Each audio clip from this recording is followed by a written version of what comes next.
Nilabas na ang official na mga kalaban ni Inoue ngayong January 24 matapos umatras si Sam Goodman. Kalaban ni Inoue itong si Ye Jun Kim na may kartadang 21 wins, 13 KOs, may 2 talo. Galing South Korea, may tangkad na 5'4". Mukhang kakainin lang ito ni Inoue mga tol. Pero malay natin, mabigyan niya ng upset si Inoue. Sa ranking, number 11 ito sa WBO. Mas mataas pa ang ranking ni Jandrel Casimero, number 7.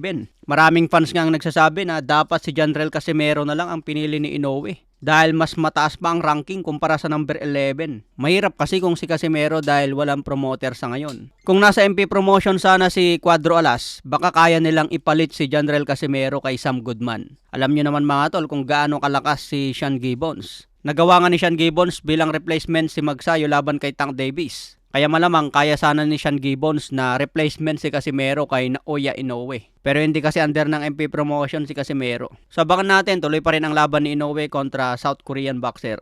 Okay mga tol, sa ibang banda, Yumer Felix Marcial nagpaliwanag na tungkol sa kasong kinakaharap. Kinasuhan kasi siya ng misis niya mga tol tungkol daw sa pananakit at pambababae. So ito po yung buong paliwanag ni Yumer sa kanyang interview. Tungkol sa mga ginagawa mo raw sa kanya, minamaltrato, tapos may mga bagay na parang hindi ka aya-aya na ginawa mo raw bilang asawa niya. Hindi totoo lahat ng mga sinabi niya sa akin. Dahil una-una, kung sinasaktan ko siya, bakit siya magkakaroon ng pasa na ganun pasa lang? Nagsasaktan sa akin, pinuprotektahan ko sa sarili ko na huwag niya ako saktan, at natatamaan ko siya na dahil sa pagprotekta ko sa aking sarili at nagkakaroon siya ng pasa. Do you think na dahil sa pananakit ko sa kanya na gusto pa rin niya sa akin magstay? Ginagawa niya ito sa akin ngayon dahil ayaw ko na makisama sa kanya dahil sa ugali niya. At yung sa likod ng picture na yon is hindi talaga picture yun, video yun eh. Video yun na sinasaktan nila yung babae. Dalawa sila ng kapatid niya na pilit kong pinoprotektahan. Hindi naman, pumunta siya doon sa akin na hindi naman na hindi niya kami inabol na nakapatong o may ginagawa ng bagay. Kami dalawa, hindi na kami maayos. Bago pa taon na, bago pa nangyari itong insidente, hindi na kami maayos.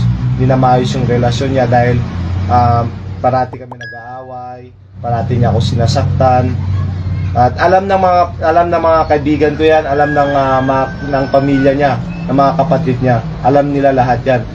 Kung dumating man kami sa punto ngayon, alam nila na mangyayari ito dahil sa ugali niya. So, nangyari yun bago pagtapos ng Olympics, hindi na kami nagsasama dalawa, hindi na kami natutulog na magkasama, nakatira kami sa isang bahay.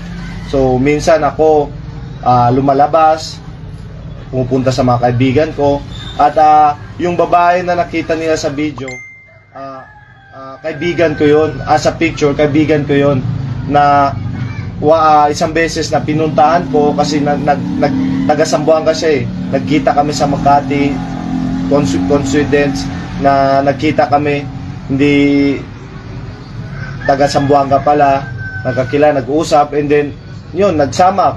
Actually, nung nagsama kami, may kasama siyang kaibigan. Nung nagsama, may kasama din ako. And then, accidentally nahulog niya yung wallet niya sa sasakyan. So, hindi ko inasahan na nandun pala yung wallet niya nahulog. Maliit na wallet, nahulog sa sasakyan. Tinago ko, nilagay ko sa bag. At umuwi na siya ng Sambuanga nun eh. And then, nakita ng asawa ko yung wallet niya. Doon nagsimula lahat. Yung pag hinala niya, ganon. Ginawa niya na ng istorya na ganon. May babae ako. And then, kinontak nila yung babae, inaway nila lahat. So, yung babae na kababayan natin na dito sa Sambuanga, kinausap sila at gusto kunin yung wallet. Gusto lang ibalik yung wallet. So, pumunta ng Maynila para kunin yung wallet. At ako, nag-insist ako na tulungan ko siya, puntahan ko siya. So, nung time na yon, nag-book siya ng hotel sa condo, pinuntahan ko siya doon. Actually, inabutan kami, 12 p.m. hapon na. So, pinuntahan ko siya. yun pala, sinusundan niya na ako kasi may pagdududa na siya. Kasi hindi na maayos yung ano namin. Sinusundan niya pala. So pinuntahan ko yung babae para tulungan siya na kunin yung wallet niya. Doon kami inabutan. Na hindi wala namang ginagawa, nag-uusap lang kami. Nandun, kung gusto nila malaman, kunin nila yung full video kung paano nila sinaktan yung babae. Hindi